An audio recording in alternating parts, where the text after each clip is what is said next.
Greetings, fellow scribes! Welcome back to the archive. I continue my discussion on the classes of Dark Sun by talking about the Gladiator this week. The Gladiators, masters of, gladiatorial combat. And combat in and of itself, because the arena teaches them many things. So, this week we will be talking about the Athasian Gladiator, which was a unique class to Dark Sun. This was a full class, not a class kit. So, with that said, sit back, relax, and enjoy as we talk about Gladiators. The Dark Sun Gladiator is just what its name says, a gladiator. The heart of every one of these city-states was a gladiatorial arena pit. This was used as a way to execute prisoners, as a way to just keep the populace pacified, just like in the real world. What made the Athasian gladiators different was they didn't have any abilities relating to the crowd. Other game systems, other editions of Dungeons & Dragons would actually give gladiators some perks from the cheering of the crowd and the crowd favor and all that. That was not part of the Athasian Gladiator's repertoire. The Athasian Gladiator was just really, really good at fighting. See, a fighter would generally be a master of one weapon and know how to use an assortment. A gladiator could be able to pick up any weapon and know how to use it. And then they could gain the specialization bonuses for multiple weapons. Now, these two things were related in gladiators were considered proficient in all weapons. Now, where things got tricky was they could be specialized in multiple weapons. One of the great areas of debate, and I had seen this interpreted both ways, was one hand went gladiators just did not get the penalties for being non-proficient in a weapon, and they still had to pay for proficiency in a weapon and then the second slot for specialization.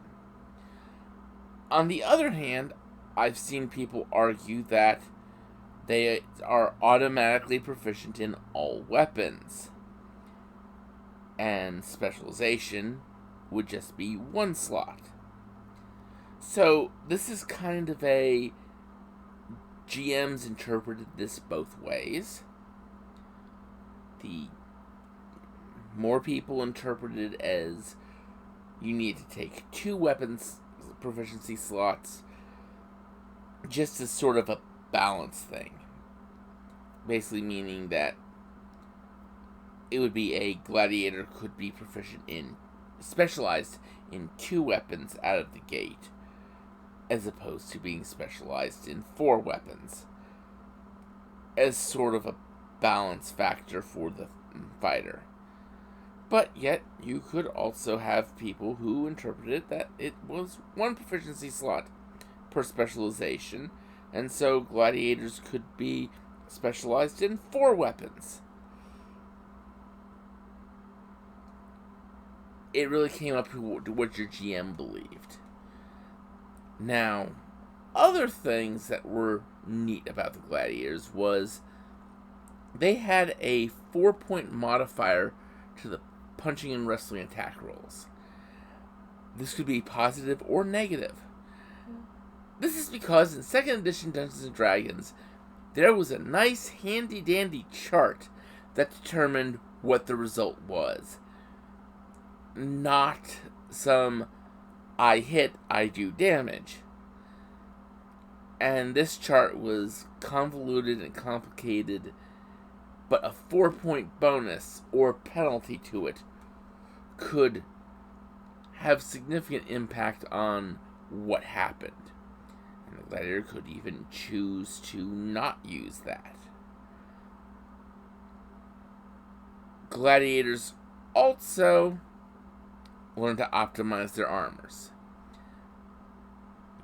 Turn their bodies in such a way that the armor that they're wearing is better protects them. At 5th level, and every full 5 levels thereafter, they would improve their armor class by 1. So that at 20th level, they had an equivalent of a 4-point bonus to armor class. This stacked with magical armors. What this meant is a gladiator in heavy magical armors at high level was really bloody hard to hit. In fact, it was possible that they could actually get into the negative armor classes, which had all sorts of special rules with those.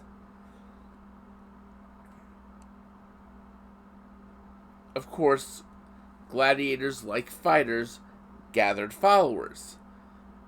And gladiators got a lot of followers at 9th level. They gained them like a fighter. So that meant they gained a sizable army unit coming to train from the master. Because their first unit of followers was always other gladiators.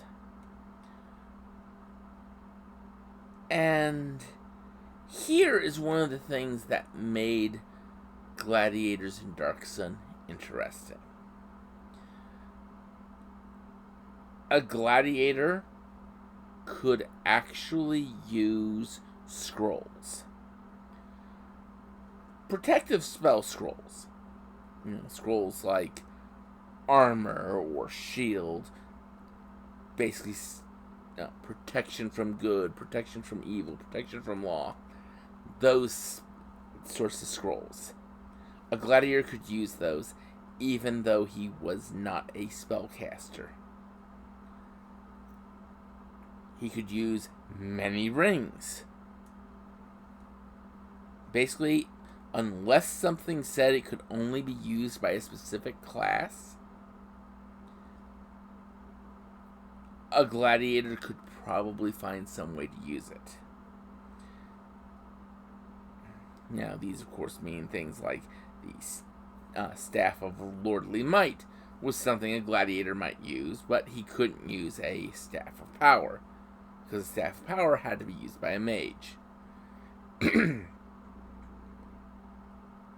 Gladiators had a rather interesting assortment of ability requirements. They had to have a strength of 13, a dexterity of 12, and a constitution of 15. But their prime requisite was strength.